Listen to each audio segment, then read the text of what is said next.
Hi, good morning. It's Carrie from Texas. How are you on Tuesday, debate day? Oh my gosh, it's debate day. Everybody's freaking out about the debate. What is there to freak out about? I mean, really. Unless you're just really not confident of your skill set, then yeah, you probably should be freaking out. What does that tell you? Tells me that the Democrats are very worried. Because even though Harris, I'm not going to call her by her first name because who knows how you pronounce it, Harris, even though she's a prosecutor, when you debate, you use notes. Not all the time, but you're allowed to use notes. In a courtroom, you are allowed to use notes. When you are in cross-examining somebody, you start at a podium, and on that podium, there's notes. For the last 6 weeks, since the attempted assassination by the left, sorry, but that's the truth, and we all know it, and it will come out eventually. One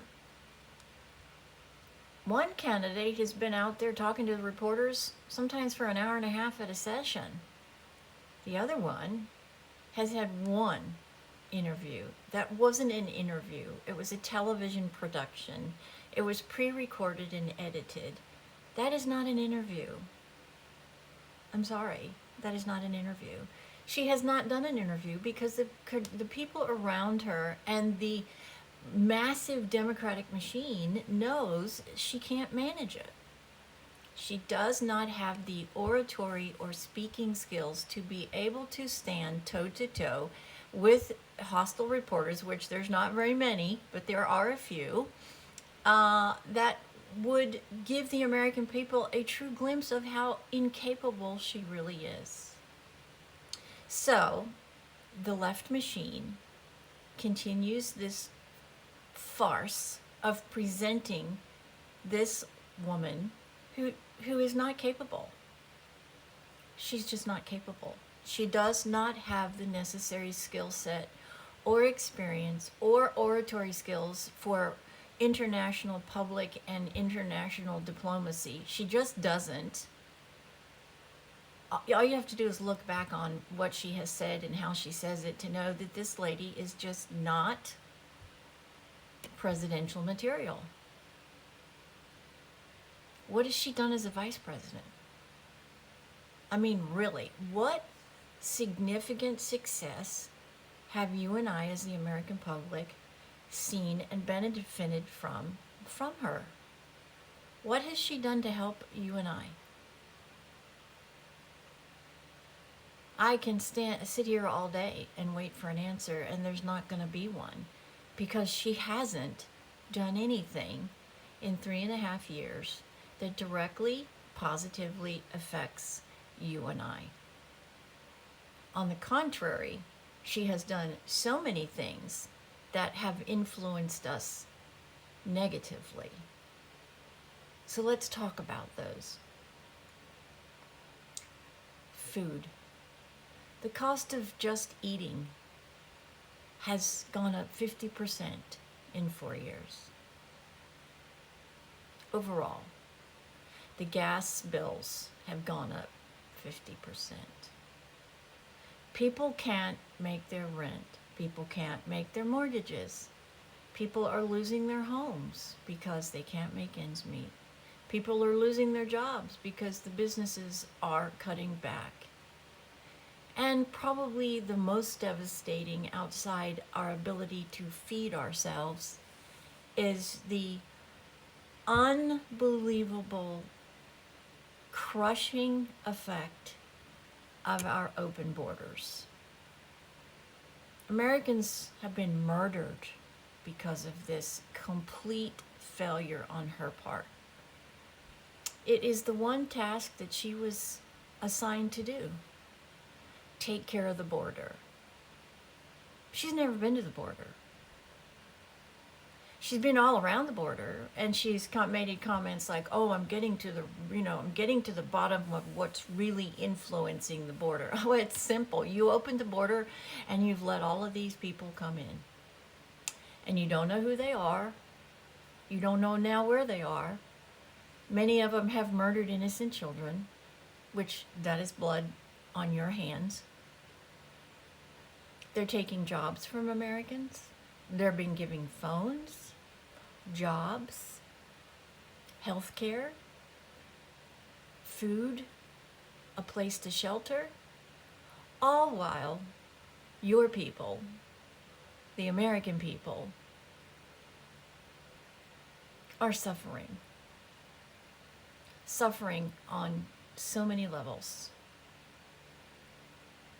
The elderly in this country that are retired, and I know so many of them because they're my clients, they're panicking because they are concerned they are going to run out of money because of the onslaught of expenses in the last 3.5 years. Then there's people of my generation who were hoping to retire, that there's no way that we have even a prayer of retiring for at least another 4 to 6 years because of your devastating economic failures. Then you have young people who can't find jobs. Kids graduating from college that have to move home with their parents. More now than any other time in our history. Young people who've given effort and expenses to go to college to get a degree, which is what they're told to do, and now they can't find a job. They're flipping hamburgers because they can't find a job, and they can't make enough money, so they have to live with mom and dad again. More now than ever before. And then you had a complete and total failure leaving Afghanistan, and men and women died on your watch, and you won't even acknowledge it. What an insult to their sacrifice. What a disgrace. How much more can you dishonor them and their families because you continue to fail to acknowledge their deaths?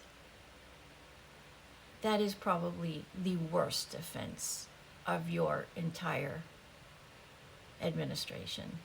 But yet, you expect the American people to think that you are capable of running this country, preventing World War III, providing us a calm, prosperous future. You can. And you won't stand before us and answer questions. My mother always said guilty people act guilty by what they do and what they say. How much more do we need to see? She is just not presidential material. And I understand if you don't like Donald Trump. Many people don't. But he's proven that he can be president. He's proven that he won't go to war. He's proven that he knows how to run our economy. And you're going to destroy our future because you don't like the man and his personality or how he speaks. How incredibly irresponsible. So it's a real clear choice in my mind. Prosperous future with hard work, or no future. Is that a choice? I don't think so. I hope all Americans really do their homework, find out for themselves who really is the best candidate at this moment in time. I can absolutely guarantee you that my vote is for Donald Trump. God bless everyone. Have a spectacular Tuesday. It's debate day. We'll see. This is Carrie from Texas. God bless. And God bless the USA.